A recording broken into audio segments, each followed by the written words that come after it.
Hello everyone, this is Keith from the Solo Gamers Club and welcome to the channel.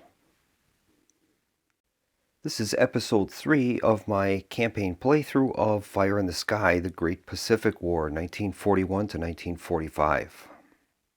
We'll be starting the Japanese half of turn 2, and that is January through March 1942.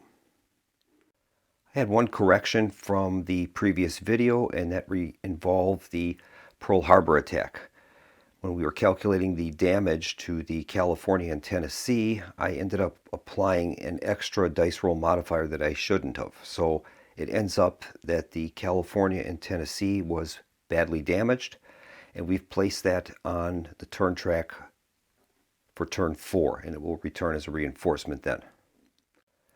Our strikes across the Pacific have produced great success, but our work has only begun. We must amass an additional 14 victory points before the awesome industrial production of the United States begins to overwhelm our defensive perimeter. We're going to begin with the Japanese economic phase, and we've reserved 7 transport points, and we're going to transport 7 oil back to the home islands from Brunei. And that's going to increase our strategic oil from 29 up to 36. Our objectives during this turn will be to complete the conquest of Manila with Hama's 14th Army and destroy the U.S. 6th Army. In Singapore, we're going to land Yamashita's 25th Army and hopefully rout the Malayan Army. In Rangoon, we're going to advance Aida's 15th Army, supported by land-based aircraft and naval support, and hopefully destroy the British 17th Division. At Guadalcanal, we're going to mount an invasion consisting of the 43rd Division, supported by a carrier support group from Truk. In Rabaul, we're going to be transferring land-based aircraft from Truk and the Marshall Islands, and we're going to create an air flotilla that's going to be able to be used to support not only our advancement of the 2nd Division from Lae over the Owen Stanley Ridge into Port Moresby, but it will also be able to support our landings in Guadalcanal. During this turn, the 2nd Division is going to remain at Lae. We don't have enough aircraft to support simultaneous attacks in Port Moresby and Guadalcanal, so we're going to leave that 2nd Division where it is in Lae. And finally, in the home islands, we're going to transfer some cruiser and destroyer assets to Yokosuka, where we're going to form a northern force that'll be commanded by Admiral Hosagaya. And we're going to use that force eventually to move it to Paramashiro, and that will form our Aleutian Strike Group. And now we'll move on to the reinforcement phase, and during turn 2, we gain 2 air points. And we're going to place those in Kore. And that's the extent of our reinforcements for turn 2. Our subpoints are reset to 2, and our transports are set to equal to the merchant shipping counter, which is at 60. And now we're going to move on to our first deployments. Our first mission is going to be the transference of 2 air points from Truk to Rabaul. And we're going to move that force into Rabaul. Rabaul has an air capacity of 4. That'll cost us 2 transport points. Then we're going to transfer 2 air points from the Marshalls to Rabaul, and that's also going to cost us 2 transport points, moving us down to 56. Next, we're going to move a rather large force from Kore to Truk. It's going to be composed of the Kido Butai, 3 fleet carriers, heavy cruiser, 2 destroyers, and the 43rd Division. And that will be commanded by Admiral Nagumo, and that will move to Truk. And that's going to cost us a total of 19 transport points. And that's going to leave us with a total of 37 transport remaining. We're going to make a 1 hex deployment from Palau, and we're going to move a light cruiser and a destroyer into the truck location. So we've moved the light carriers Zuiho and Shoho along with the destroyer. That's a 1 hex deployment and it has no cost. In Southeast Asia, we're going to transfer 4 air points from Saigon into Bangkok. And that's going to be a 1 hex move, costing us no transport points. And then from Hainan, we're going to transfer a destroyer, moving it 2 movement points to Saigon. That's going to cost us 1 transport point. And that destroyer is going to form eventually our Rangoon support group. That moves us down to 36 transport. Next, we're going to transfer 4 air points from Formosa and transfer those to Saigon. It's going to cost us a total of 4 transport points. Those aircraft shouldn't be needed over Manila, so we can put them to better use in Saigon. And that's going to move our transport points now down to 32. In Bangkok, we're going to use 1 hex deployment, moving AIDA's 15th Army into Rangoon. And we're going to make an attack on the British 17th Army. That's a 1 hex deployment, and that costs us no transport points. And finally, in the home islands, we're going to make some 1 hex deployments. We're going to move the 38th Division from Yokosuka to Kure. And we're also going to transfer a cruiser and destroyer squadrons from Kure to Yokosuka. And that's going to form our northern force, which is going to be commanded by Admiral Hosagaya. And then we'll also make some 1 hex deployments around the home islands. We're going to move the Tone from Okinawa to Formosa. That'll give us a total of 3 points there out of 4 capacity. And then we're also going to transfer a cruiser and a destroyer from Kure using 1 hex deployment and moving that to Okinawa. And we're going to try to eventually use that free movement as much as possible, and that will save us some transport points, hopefully. And now we're going to move on to the Japanese operations phase, and we'll begin by creating our task force for the Singapore invasion. It's going to consist of a cruiser, destroyer, and the 25th Army based in Hainan. That force is going to cost us a total of 16 transport points for Yamashita's 25th Army and 3 oil points for the cruiser and destroyer escorts. They're going to move 3 hexes to Singapore.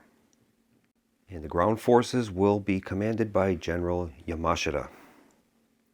That'll move our transport points down to 16 and our oil down to 33. Next up is our Rangoon support group. It's going to consist of 1 destroyer in Saigon. That'll be activated at a cost of 1 oil point, and we're going to move that 1, 2, and 3 into Rangoon, and that's going to allow us to gain control of the seas around Rangoon, and that's going to deny the 17th Division supplies. That'll move our oil down to 32. Next up is the creation of our Guadalcanal invasion force. We're going to set aside a cruiser, destroyer, and the 43rd Division. It's going to cost us 8 transport and 3 oil. Force is going to move 3 hexes to Guadalcanal. That'll leave us with 8 transport and 29 oil remaining. And finally, we're going to create the Guadalcanal Carrier Support Group. That is going to consist of the Akagi Kaga, the light carrier Zuiho and Shoho, and a destroyer. And they're going to be formed up in truck. It's going to cost us 7 oil points, reducing us down to 22.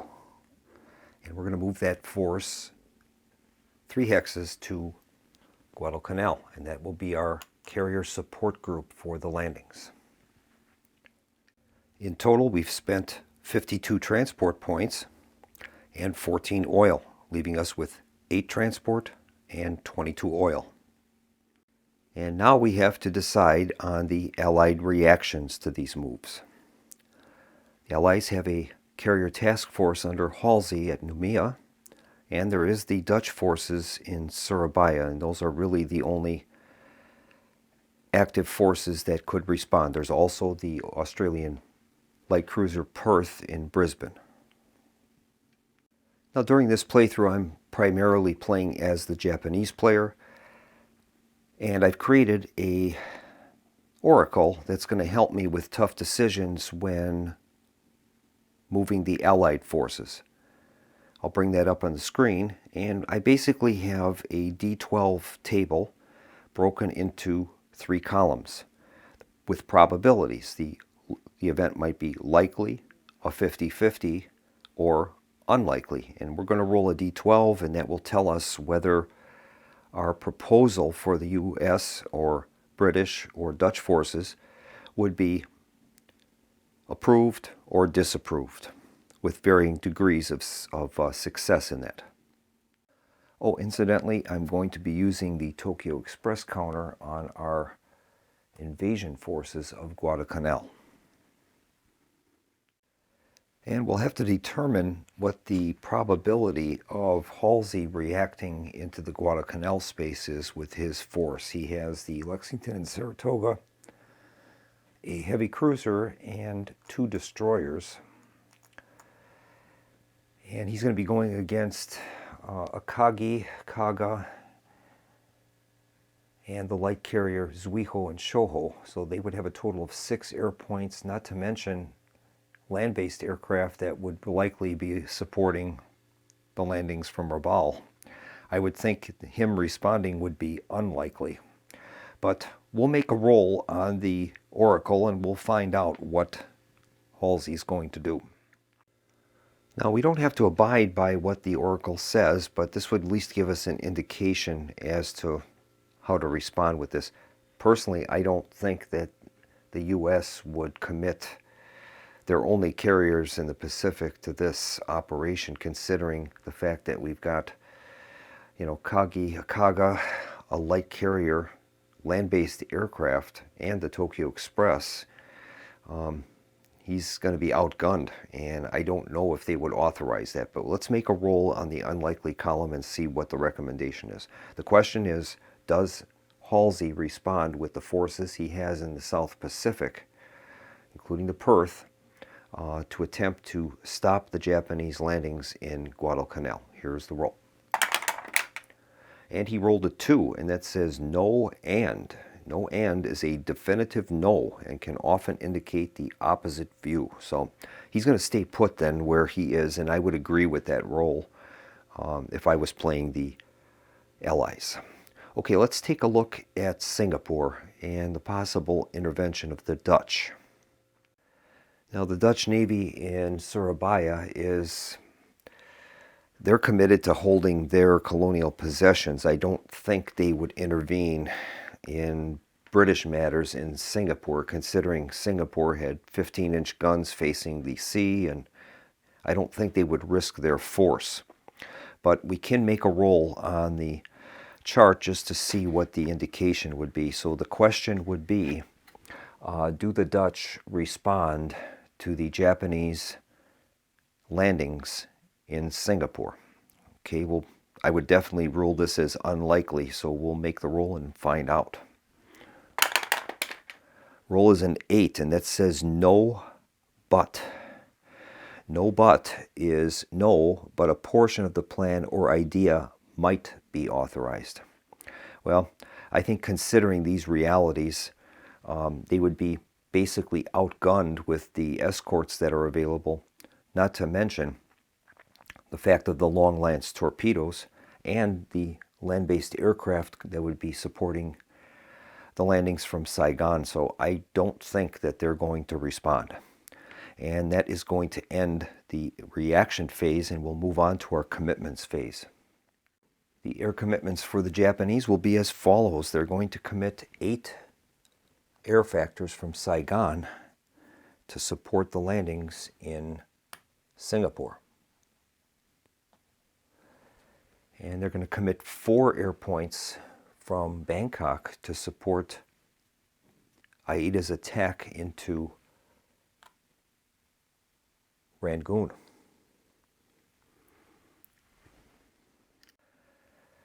In the Philippines, Japanese will commit 4 air points from Formosa. That should help General Hama finish off the 6th Army. And finally, in Guadalcanal, we could commit aircraft into Guadalcanal, and all that would do would give us a +1 modifier if U.S. subs attempted to attack that force that is landing there. So I suppose we will commit 2 air points just for that purpose. So we'll commit 2 air to the Guadalcanal landings.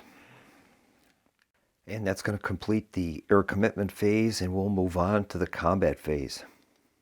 I should point out that during turns 2 through 5, Allied submarine points during those turns, when they're attacking task forces, are at a -1 dice roll modifier.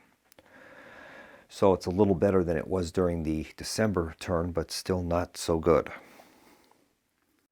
I think the only thing that they could gain would be to damage transports, which would move the Japanese merchant counter down, but we can accomplish the same thing during the economic phase, and we don't have those dice roll modifiers against us, so I think we will save it for that. We wouldn't be able to stop the landings anyway with a sub alone. So I think what we'll do then is we'll complete our landings on Guadalcanal. So this is going to be an unopposed landing, and we'll have our destroyers move into the sea control box, and thereby allowing the 43rd Division to come ashore. And we have, in essence, captured Guadalcanal. And we'll place a occupied base marker there. They're really not required. We don't have to place those. I use that to indicate that that's a location that I have to adjust for victory points. But technically, the occupied base marker is if you were to take a location where there are no enemy ground forces on, but they would still have naval or air units present, you would use that occupied base marker to indicate that the AZOC is still active, but at the end of the turn, those units are going to be sent to the turn track.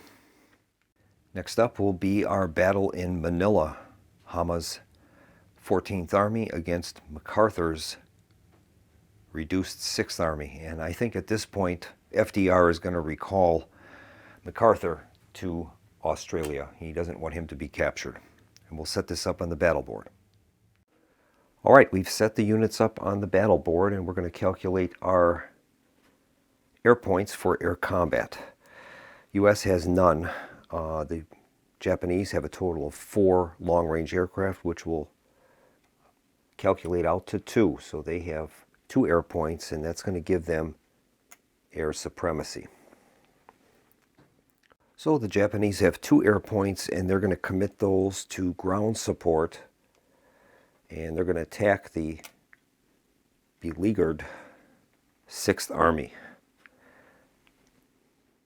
Now these ground attacks are going to gain a +1 modifier.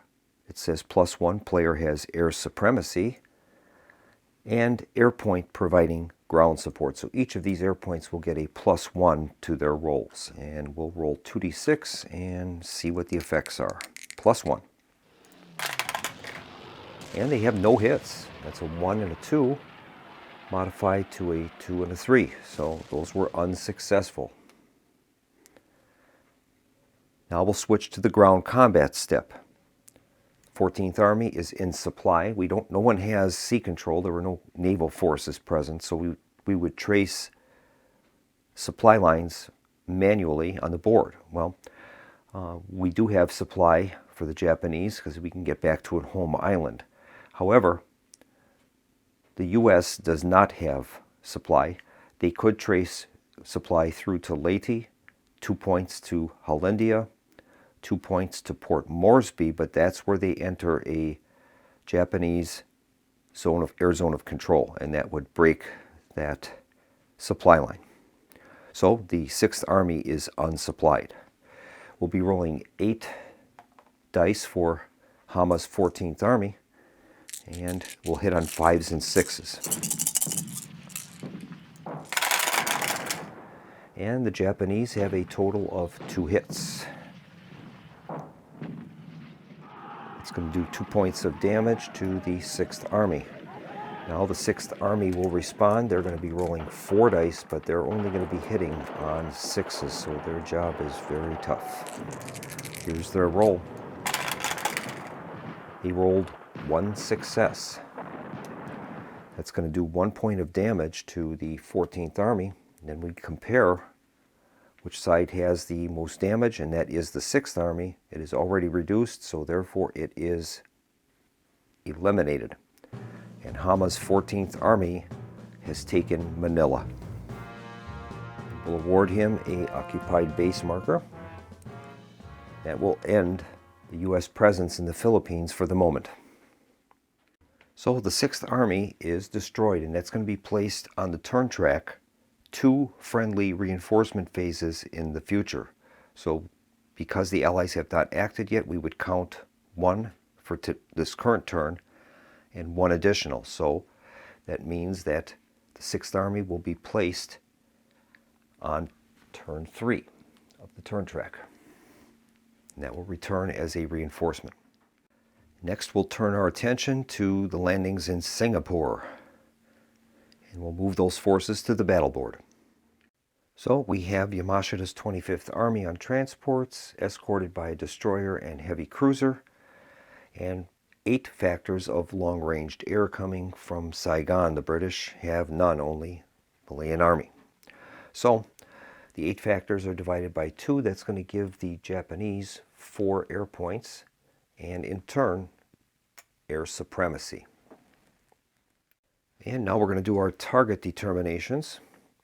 And I think all 4, of course, of our land-based aircraft are going to attack the Malayan Army. Now, the British have some anti-aircraft this turn, and that is 1/2 of the port's air rating, which is an 8. So the anti-aircraft rating will be a 4.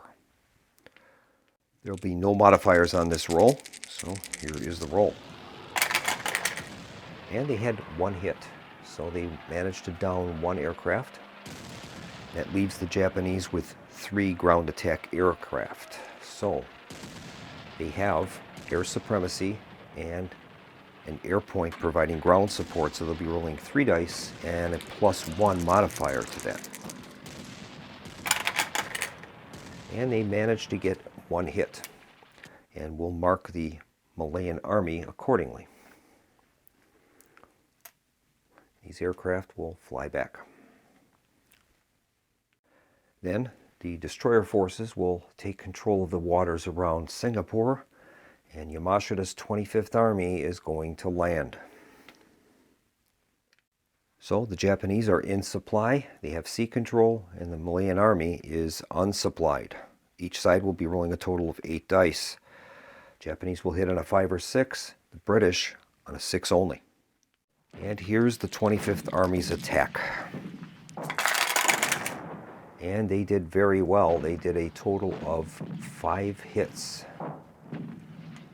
5 hits. And we'll mark 5 hits on the Malayan Army. So they're in a bad way. General Percival has his back against the wall, as it were. Now they're going to make their counterattack. Oh, and before we commence the ground combat, we have one more ground support shot coming from the Miyoko, and that'll be 1 die 6 with no modifier. The +1 modifier only applies to aircraft. So we'll make the roll for them there. And that was a miss. They rolled a 1. All right, now we're going to roll 8 dice for the 25th Army, and we'll see what we get from that. They're going to be hitting on 5s and 6s.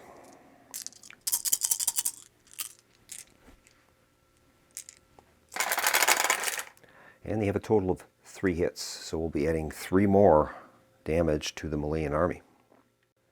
And that's a total of 9 damage. Now the Malayan army will strike back, and they're only going to be able to hit on 6s.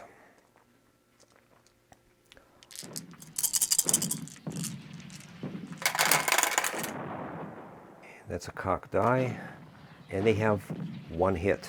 So they're going to do 1 point of damage to the 25th Army. We'll mark that accordingly. So we'll examine the damage that's done. In this case, the defending army received more damage than the attacking army. And the total was 9. And it says if the phasing player's total is greater, then all the non-phasing player's units are affected as such. Air units would lose a strength, full strength land units are damaged, flipped over, and to the reduced strength side. It also says if the phasing player's total is greater than the non-phasing player's total plus the non-phasing player's combat strength, then all of the non-phasing units are eliminated. So the Malayan army was nearly eliminated. We've got a total of 8 plus 1 that they did to the 25th Army is 9, and we've inflicted a total of 9 damage on the Malayan army. So they barely survived this. They're going to be reduced, but they survive intact. That was very close for Percival. So if the offshore bombardment from the Mayoko would have been successful, Malayan army would have been destroyed. All right, we're going to replace these units back on the map. And now we have one last battle to resolve, and that is the Battle of Rangoon. We'll place that on the battle board and see what happens. So we'll take care of our air combat to start. We have the 17th Division for the British, the 15th Army for the Japanese, 4 points of long-range air, and a destroyer off the coast. This is going to net the Japanese a total of 2 air points. The British have none. That is going to give air supremacy to the Japanese. So the Japanese have 2 air points, and the British are going to use their anti-aircraft fire. Rangoon has a air level of 4. That'll give them 2 dice to roll for anti-aircraft fire. So we'll see what they get. There's no modifiers to this. And they ended up knocking down 1 point of Japanese aircraft. That'll leave the Japanese with 1 air point, which they're going to use for ground support. Japanese are going to wrest sea control with their destroyers, giving them supply and denying the British supply. Incidentally, even if there is a land connection where the British could, say, get supply over land, the rules are clear that if you have sea control, that automatically gives supply to the attacker, and the defender is unsupplied even if there is a route. And I guess that would represent that you, in this case, trying to get supply through Burma into Rangoon would be a little tough over land. So I think that makes sense. So we'll take care of our ground support. We have 1 point of aircraft attacking. They have air supremacy. That'll give them a +1 to the roll.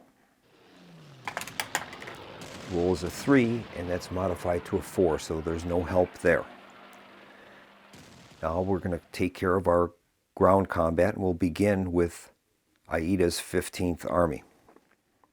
He'll be rolling 8 dice and hitting on a 5 or 6 because they're supplied. And he ends up with a total of 3 hits. So 3 damage is applied to the 17th Army. Now they're going to make their counterattack, and as they are unsupplied, they will only be hitting on 6s, so this will be very tough for them. Here is the roll. And they have no hits. So in this case, we will examine the totals. 3 damage to the 17th, none to the 15th Army. It's not enough to exceed their strength factor by 1, so the 17th Army is depleted, and the 15th Army is victorious. So we've replaced the units back onto the board, and General Aida's 15th Army is definitely in a good position in Rangoon. We'll move on to the return to base phase, and all activated units are going to return to the home bases, and I'm going to have all of them return to Kori. I should point out that we do have a reaction force in Truk, consisting of the Shokaku and Zuikaku, the Hiru and Soru, and a destroyer squadron commanded by Nagumo. So if the Allies attempt to try some things here, we'll have a way to respond at least. Next up is our second deployment phase, and we will be making no secondary deployments. I have 8 transport remaining, and we're going to use that to transport oil back to the home islands. So we'll have to live with the forces we have available to counter any Allied moves. We'll move on to the end phase, and we're going to calculate our base control and victory points. Japan is going to take control of Guadalcanal, earning them a victory point. That's going to move us up to 27. And General Yamashita's 14th Army is victorious, and they control Manila, earning them 3 victory points. That'll move us up to 30 victory points. And I have to say, I was a little surprised at how close we came to actually destroying the Malayan Army and the 17th Division outright. It was very close. But in this game, you just never have enough transport points to commit the assets that you'd like to. I would have loved to have brought along the Congo and had some extra offshore bombardment to use against Singapore, but I just couldn't afford it with the transport points I had and still maintain enough to transport oil back to the home islands. But I was a little surprised as to how close we came, especially in Singapore. We don't get any credit for those victory points yet, but maybe next turn. So as it stands now, we have 30 victory points. We have 75% of what we need to achieve auto victory. And now we'll move on to the Allied portion of turn 2, and we'll begin with the economic phase. US has 2 subpoints, and they're going to commit both of those to attacking Japanese merchant shipping. They'll get 1 die each, and there are no merchant ships in the destroyers in the convoy box, so there'll be no anti-submarine warfare. Here is the roll for the US subs. And they've rolled a 4 and a 3, and that's no success yet. They're still using those old S-boats, but the Gato-class subs will be coming soon. And we'll move on to the Allied reinforcement phase. U.S. reinforcements include the Yorktown and Enterprise, cruiser Portland, the anti-aircraft light cruiser Atlanta, and a Mahan-class destroyer, along with the 1st Marine Division and 2 land-based aircraft. British reinforcements include the light carrier Hermes, 2 airpoints, and the British 23rd Division. Turn 2, US gets 28 transport points. Their 2 subpoints back, and the British transports are set at 12. And we'll move on to the Allied first deployment. Before we begin our first deployment, the US and Britain are going to take advantage of the free transfers that they can garner by moving units from the West Coast to Pearl or from the Indian Ocean ports to Bombay. So that's what we're going to do. I think all of these forces are going to be transferred to Pearl and give us a better chance of redeploying them to the critical theaters. And I think the British will do the same, and they're going to move the Hermes, 2 airpoints, and the 23rd Division into Bombay. And I think as these are free, the British are going to take a 4-point and 2-point replacement counter.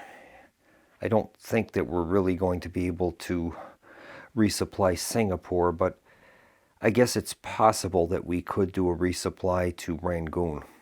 So we'll take those counters, and I think we'll also move them into Bombay with the free transfer. And we'll see if they can possibly work something out. Now we'll begin our first deployments, and I think we'll start in the Southeast Asian theater, and we'll see what the British are going to do. They have 12 transport points available.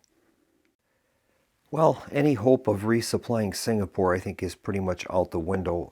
It would take us to move that 4-point replacement counter, 4 transport points to Ceylon, and then we'd have to move it into Singapore, which could be intercepted by the Congo if it reacted.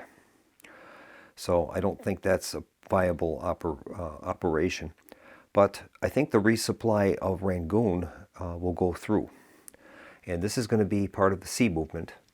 And we'll take the replacement token, and it's going to move 4 spaces. 1, 2, 3, and 4 into Rangoon. Now that will enter into air zone of control, and the unit has to stop there.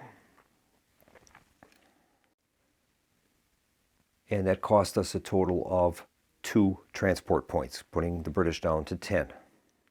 Now, as submarines cannot be used during the first deployment, that unit will automatically arrive, and immediately it is going to reconstitute the 17th Division. It says in the rules that whenever a replacement point is in the same space or an adjacent connected by a land route, you can use that to absorb into the parent formation and reconstitute that to full strength. So that's what we've done. And now we have to decide on the disposition of the air units that we have. And I think, seeing as we were able to resupply Rangoon, I think what we'll do is we'll transfer 2 points of aircraft from Ceylon into Rangoon. That will cost us a total of 2 transport points, and that's going to move us from 10 down to 8. Then the air unit in Bombay is going to use sea movement, and we'll have that move 1, 2, 3, 4 movement points into Calcutta, costing us an additional 2 transport points. That moves us down to 6. I'm not sure if the transfer of the air to Rangoon was a smart play or not, but we'll find out. We can delay Aida a little bit until we can get some additional forces into that Indian ports. We might have maybe a fighting chance here. All right, I think that's going to be it for the British. We'll leave the 23rd Division and the light carrier Hermes in Bombay. That replacement point will not be used, so we can technically get rid of that now. It won't be in play because we really had no way of delivering that effectively to Singapore. And now we're going to turn our attention to the United States. They have 28 transport available. Now the U.S. does have they have the 1st Marine Division available, and we are able to amphibiously invade during turn 2. You could make an argument that we could launch an amphibious assault against the Gilberts or Wake Island from Pearl Harbor. Well, the Gilberts could be, because Ellis is there, it's within 2. So either of those could be viable targets in the Central Pacific. The problem with that is Admiral Nagumo has a carrier task force at Truk, and he would be able to respond to either of those landings. So we'll have to decide that path, or to reinforce our area down in the South Pacific by moving that 2nd Division into one of the islands down here, Noumea. It's hard to say. I'm going to have to think about this. Well, if we want to make a counterattack in Guadalcanal, we need to get the 1st Marine Division down to Noumea. That's going to cost us 8 transport points to get it down there, and we'd need an additional 8 to make the amphibious invasion. So that would use up 16 of our 28 points.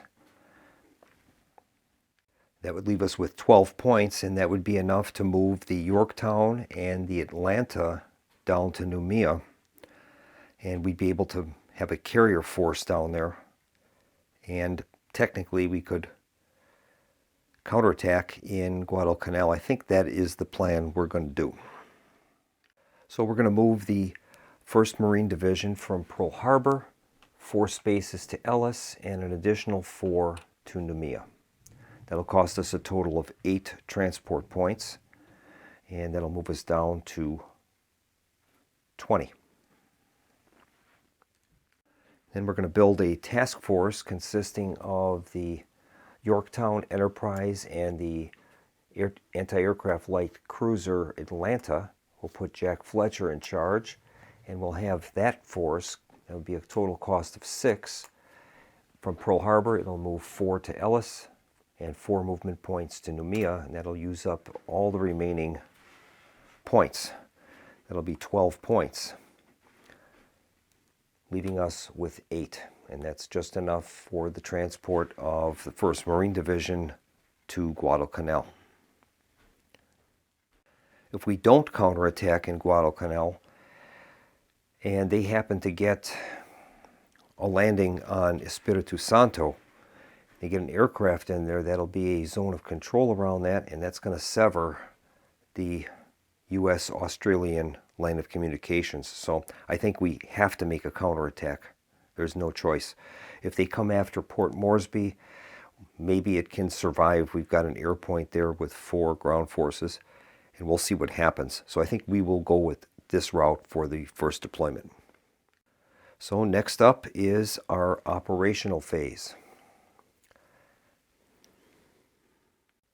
Now, it doesn't cost the Allies any points to form task forces like it does the Japanese. There's no oil points or transport points, just for their ground units to amphibiously invade. So I think what we're going to do is form a task force in Noumea, an invasion force, and a carrier support group, and we're going to try to land the 1st Marines on Guadalcanal. So we're going to form 2 task forces. We have a carrier force consisting of the Yorktown Enterprise, Lexington, Saratoga, the Atlanta, and a destroyer. And we'll place that under Halsey's command. And also we're going to have an invasion force consisting of the 1st Marine Division, the Northampton, and a Benham destroyer. We'll put Jack Fletcher in charge of that. And that's going to cost us 8 transport points for the 1st Marine Division. The other ones are free, and they're going to move 2 hexes into the Guadalcanal zone. And we'll see what happens. Now we could activate the Perth and add that in as well. I think we'll hold that back. So we have quite a large force there for Guadalcanal, and we'll see what happens with that. Our next area is going to be in Rangoon, and now that the 17th Division has been reconstituted and aircraft are brought in, we'll see what happens in that area as well. This won't require any operational movement, but there will be combat in Rangoon. And I think we'll start, that'll actually finish the operational movement segment, and we'll move on to the reaction phase for Japan.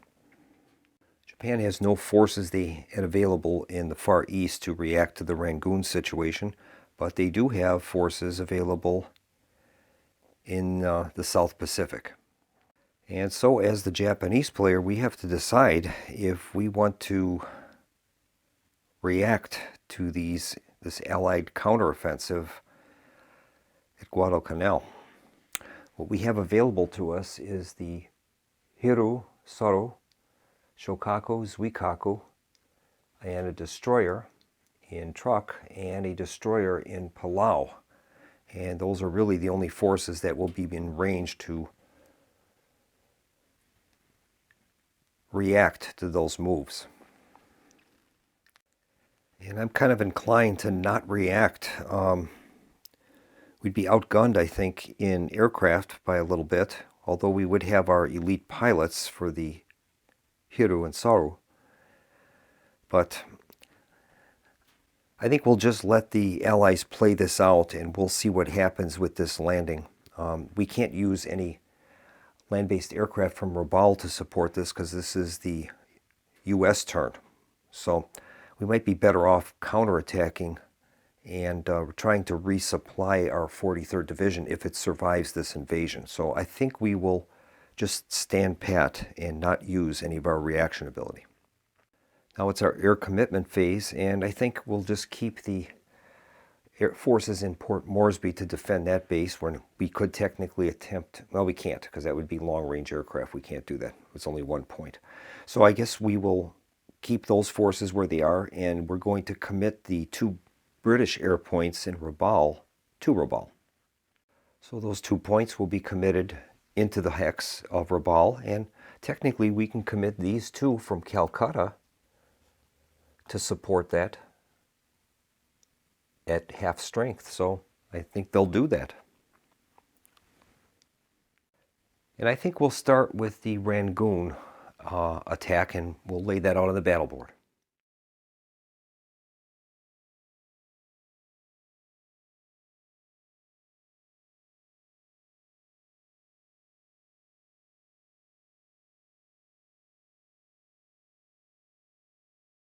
So we've laid out the forces on the board. We have 2 points of land-based aircraft in Rangoon, 2 points of long-range aircraft coming from Calcutta, the British 17th Division against AIDA's 15th Army. So that's going to give the British a total of 3 air points, and we'll mark them accordingly.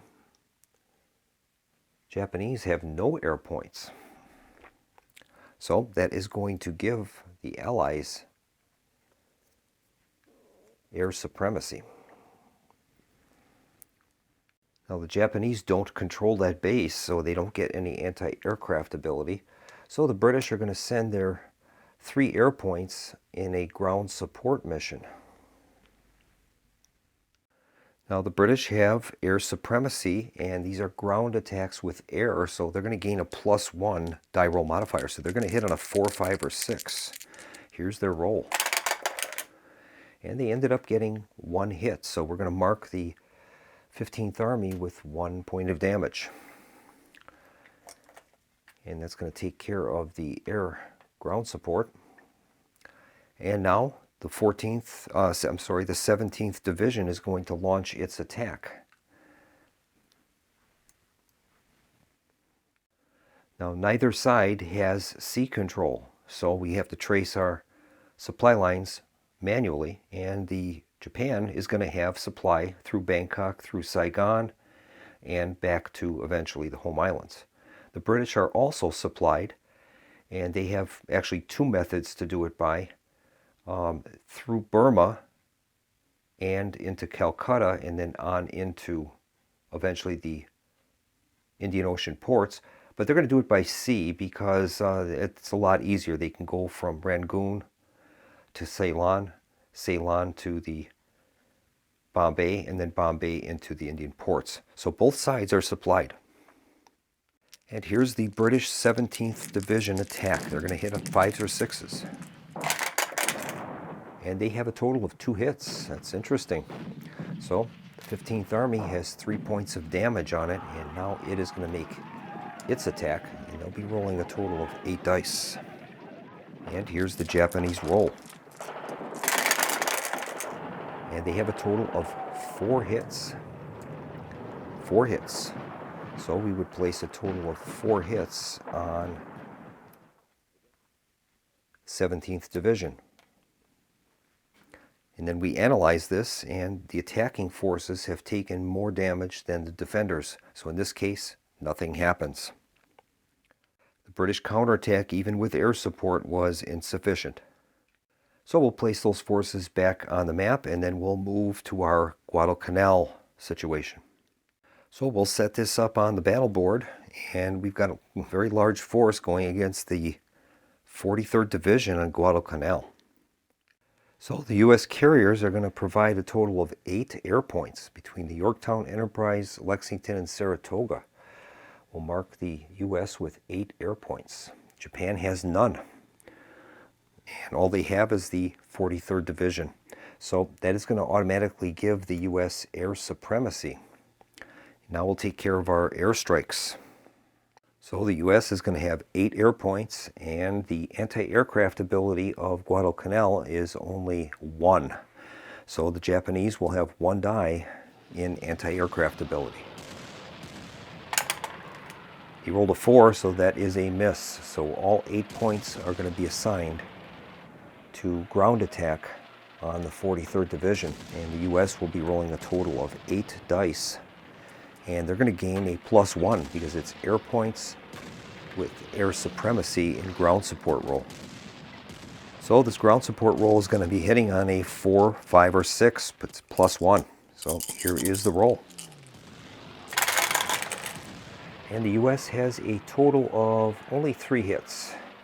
But that's going to be enough probably. So 3 hits are applied to the 43rd Division. And now we're going to have the Benham. It's going to take sea control over Guadalcanal, and the 1st Marine Division is going to land. So the U.S. has sea control. They will be in supply. The Japanese are out of supply because we don't have sea control. Now the 1st Marine Division gets a bonus, and that is U.S. Marine unit amphibiously invading in a hex containing no friendly units. So that will be the case here. So we have the 1st Marine Division rolling 4 dice, and they're going to be hitting on a total of 4, 5, or 6. It's +1. Here's their roll. And they have no hits. 2 1s and 2 3s. That's interesting. Now the Japanese will counterattack. They're going to be rolling a total of 4 dice, but they're only going to be hitting on 6s because they are unsupplied. So here is the roll. And they have no hits. So 1st Marine Division is unscathed. The 43rd Division has taken 3 damage. And it's not enough to destroy the 43rd Division, but it will invert it. And we have a contested Guadalcanal. So the units are placed back on the map, and now we're going to move on to our return to base segment. And that means that all these forces that we activated are going to go back to their respective home bases. So all the carrier forces and the invasion force will return to the U.S. West Coast. And that was the only forces that activated. So that will finish the return to base segment, and we would move on to our 2nd deployment phase. Now the U.S. has no transport points remaining, but the British have 6 points. So we can decide what to do with them. And I think the only thing that they could do is move the 23rd Division into Ceylon. It has a little bit larger, well, it doesn't really. It would be closer to the point of action, I guess. So I'll have to think about that. And I think I'll let the Oracle decide. And the question is, do we move the British 23rd Division from Bombay into Ceylon? And I think this would be a 50-50 chance. Roll is a 5, and that's no but. So it says no, but a portion of the plan or idea might be authorized. Well, there's really no way to minimize this. It's either they do it or they don't. So we'll use the no, and we'll leave the 23rd Division where it is in Bombay. So we'd move on to the end phase, and there will be no base changes.